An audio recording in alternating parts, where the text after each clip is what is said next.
get 10 marks for the bumper bump if your answer is right. ഉത്തരം ശരിയാണെങ്കിൽ 10 mark, തെറ്റാണെങ്കിൽ -2. Right? Ready? യേശു ശമരിയാക്കാരി സ്ത്രീയെ കണ്ടുമുട്ടിയ കിണറിന്റെ പേരെന്താണ്? Yes, Vidil Raj. Sokor. Sodom. Sokor. Sokor. ഉത്തരം തെറ്റാണ്. -2 marks for you. Who was the second buzzer? Any other buzzer? Yes. സൂക്കോ താഴ്വരയിലുള്ള യാക്കോബ് യോസെഫിന് നൽകിയ കിണർ. കിണറിന്റെ പേരെന്താണെന്നാണ് ഞാൻ ചോദിച്ചത്. താഴ്വരയോ കുന്നിൻ പ്രദേശമോ എന്ന് ചോദിച്ചില്ല. യെസ് ജയ്സ്. സുക്കർ. ഷുഗർ. ടെൽ മീ, കിണറിനൊരു പേരുണ്ട്. യെസ്.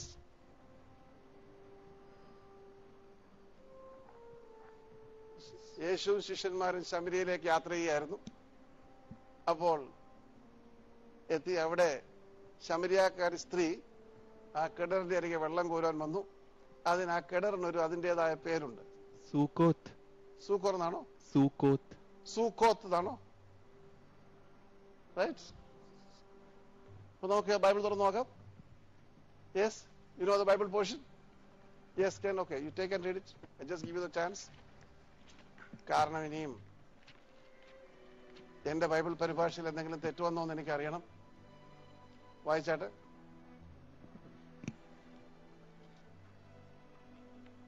അത് യോഹന്നാന്റെ സുവിശേഷത്തിലാണ്. അധ്യായം ഞാൻ പറയുന്നില്ല, ഇവര് കണ്ടുപിടിക്കട്ടെ. കുറച്ച് വായിച്ചാട്ടെ. ജയ്സ് വായിച്ചാട്ടെ. അവിടെ യാക്കോബിന്റെ ഉറവുണ്ടായിരുന്നു. യേശു യാത്ര ചെയ്ത് ക്ഷീണിച്ച് ഉറവയ്ക്ക് അരികെ ഇരുന്നു. അപ്പോൾ ഏകദേശം 6 മണി നേരമായിരുന്നു. മറ്റേ വായിച്ചാട്ടെ. അങ്ങനെ അവർ സുഖാർ എന്ന ശമരിയ പട്ടണത്തിൽ യാക്കോബ് തന്റെ പുത്രനായി യോസെഫിന് നൽകിയ നിലത്തിനരികിലെത്തി. അവിടെ യാക്കോബിന്റെ ഉറവുണ്ടായിരുന്നു. യേശു യാത്ര ചെയ്ത് ക്ഷീണിച്ച് ഉറവിക്കരികെ ഇരുന്നു. അപ്പോൾ ഏകദേശം 6 മണി നേരമായിരുന്നു. അപ്പോൾ എന്താ അതിന്റെ പേര്? യാക്കോബിന്റെ ഉറവ്. യാക്കോബിന്റെ ഉറവ്. യാക്കോബ് എന്നുള്ള പേരുണ്ട്. മറ്റ് ചില പരിഭാഷകളിൽ യാക്കോബിന്റെ കിണറെന്നും കാണുന്നുണ്ട്. Right? So whatever it is, the most important thing it is യാക്കോബിന്റെ. റൈറ്റ്. അപ്പോൾ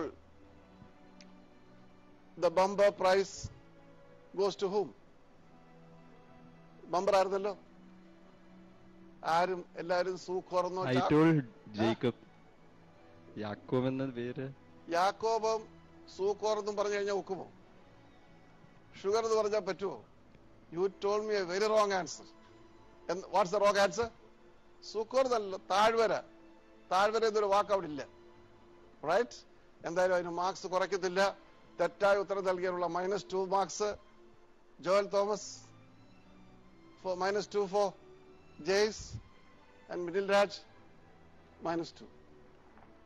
വിനീത ഒന്നും മിണ്ടായിരുന്നതുകൊണ്ട് മൈനസും ഇല്ല, പ്ലസും ഇല്ല. Right. That ends our episode here. Score card please.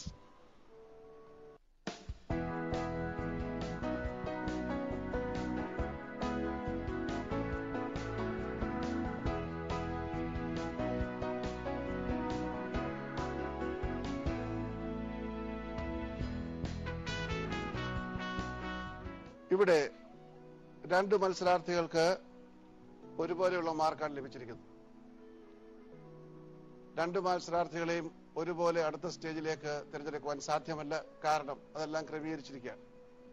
പിന്നെ എങ്ങനെയാണ് യഥാർത്ഥമായ മത്സരാർത്ഥിയെ തിരഞ്ഞെടുക്കുവാൻ കഴിയുക? ഒരു ക്വിസ് കോമ്പറ്റീഷനെ സംബന്ധിച്ച് ഏറ്റവും അധികം ചോദ്യങ്ങൾക്ക് മറുപടി നൽകുമ്പോഴാണ് പ്ലസോ മൈനസ് ലഭിക്കുന്നത്. ഒരു ചോദ്യത്തിനും മറുപടി പറയാതെ അവസാനം വരെ ഒരു ചോദ്യം മാത്രം, ഒരു വായന മാത്രം വായിച്ച് ഒരു മറുപടി ലഭിച്ച് 5 മാർക്ക് ലഭിക്കുന്നു.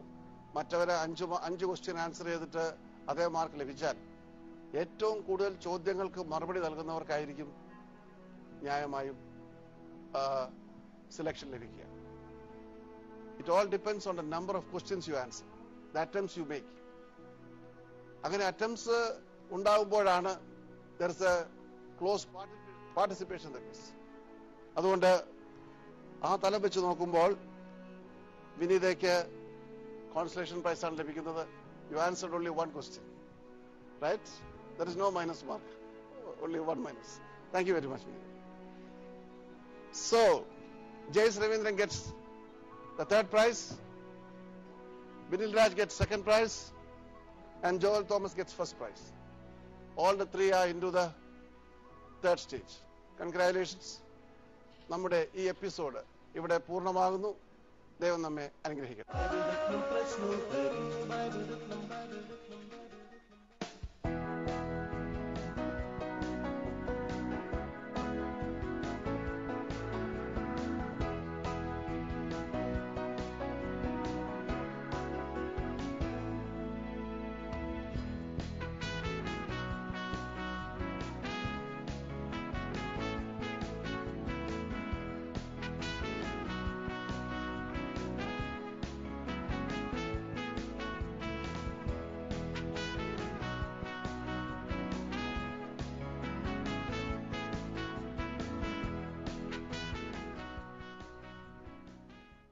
വേർഡ് മെലഡി വേൾഡ് പ്രാർത്ഥനാപൂർവം സമർപ്പിക്കുന്നു. യേശു എൻ യേശു മാത്രം.